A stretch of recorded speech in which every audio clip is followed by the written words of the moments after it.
E aí pessoal, tudo bom com vocês? Professor Gessé falando aqui.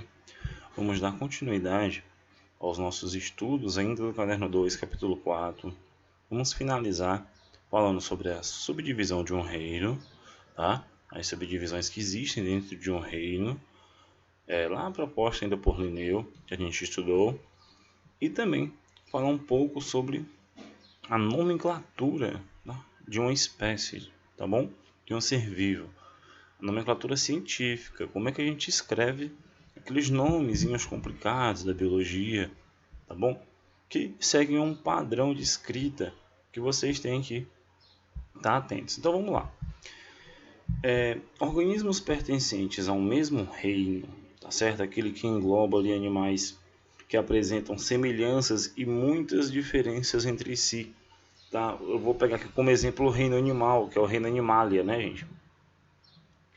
Os animais aqui, ó, eles são de diversos tipos. Dentro desse reino que reúne todos os animais, eles apresentam semelhanças e também diferenças, né? Tem alguns que são um pouco mais parecidos, já tem outros que são um pouco mais, muito diferentes, né?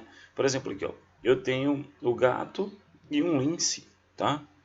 Eles são bem próximos, né? A gente pode ver que tem uma certa proximidade, uma certa semelhança, não são iguais.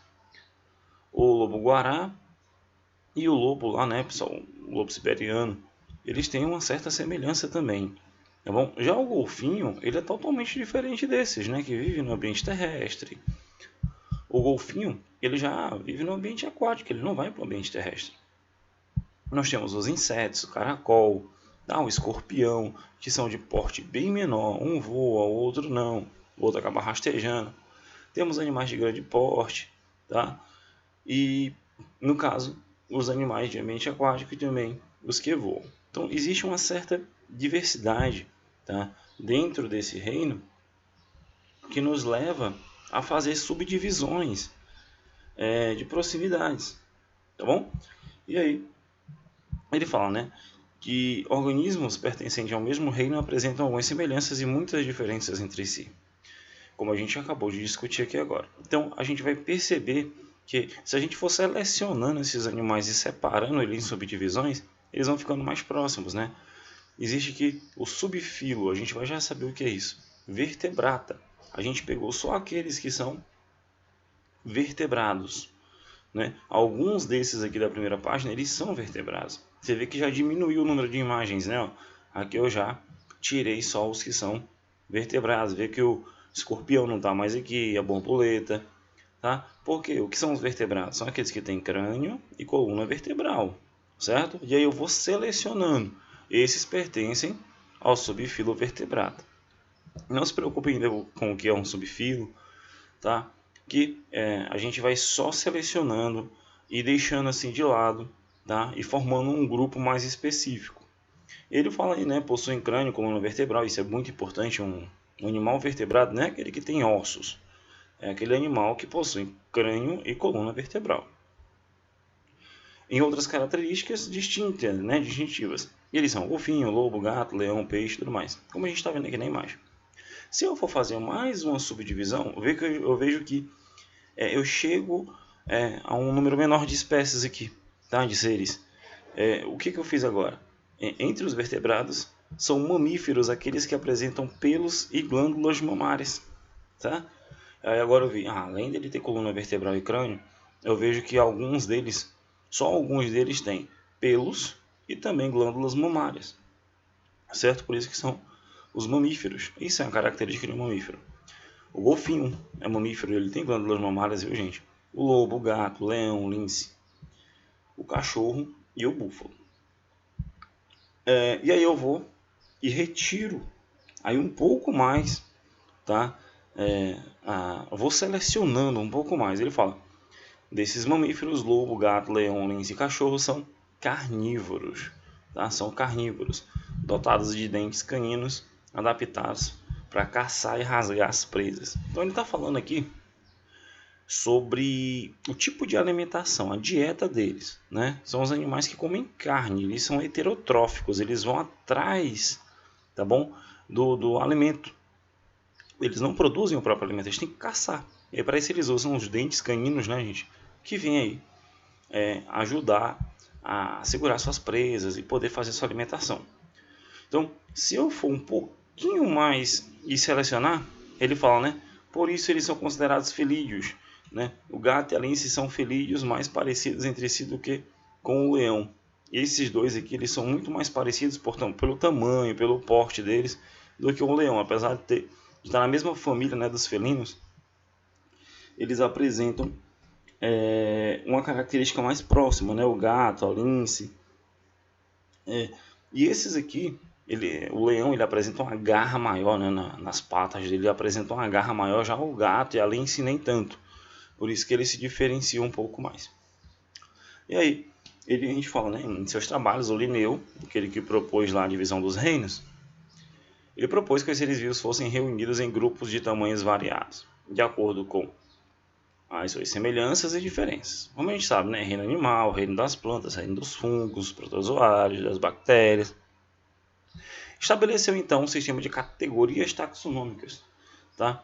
Que são grupos progressivamente menores, incluindo uns dentro dos outros. Então, existe de toda aquela divisão que a gente estava fazendo aqui, né? Ah, professor, os que tem coluna vertebral, que tem glândula mamária, tá? Os que apresentam garras ou não e tudo mais. Ele chegou e falou, não, vamos fazer, com toda essa divisão, a gente vai fazer categorias. E o nome dessas categorias são categorias taxonômicas. São divisões das características, que são, né, grupos progressivamente menores, tá?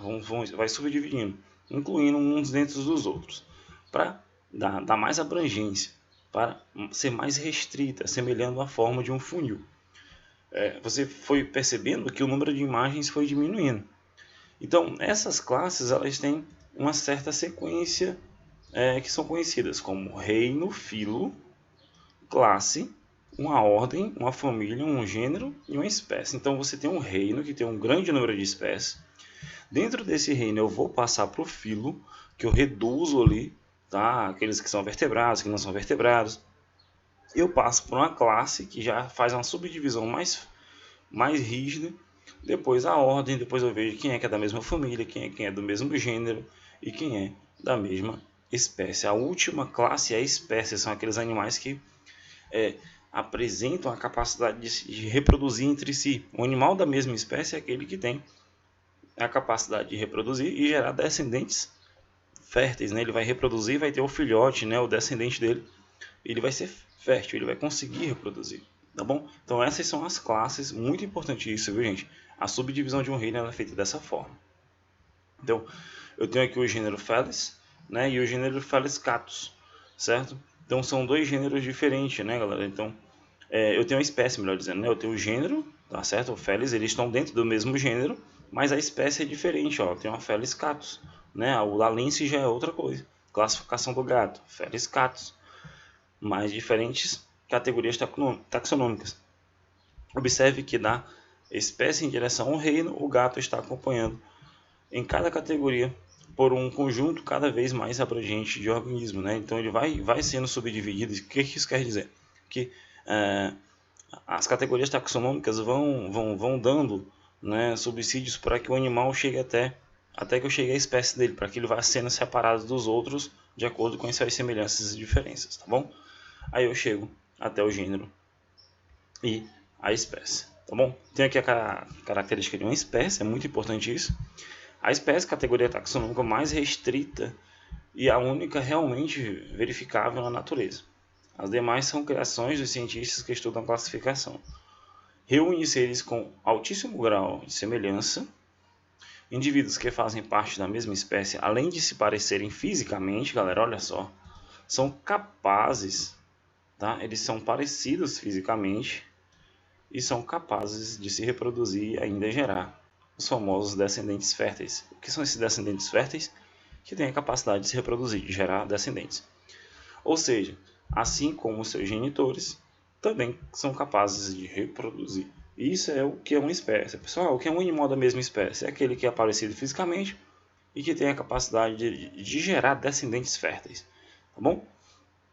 Então, a gente vai passar por nome das espécies, mas eu vou fazer uma outra aula para que essa não fique muito longa. A gente chega até a subdivisão aqui de espécie, até o conceito de espécie. Na próxima aula, agora que eu vou fazer um próximo vídeo, eu falo apenas sobre nomenclatura, tá bom? Forte abraço e até a próxima aula.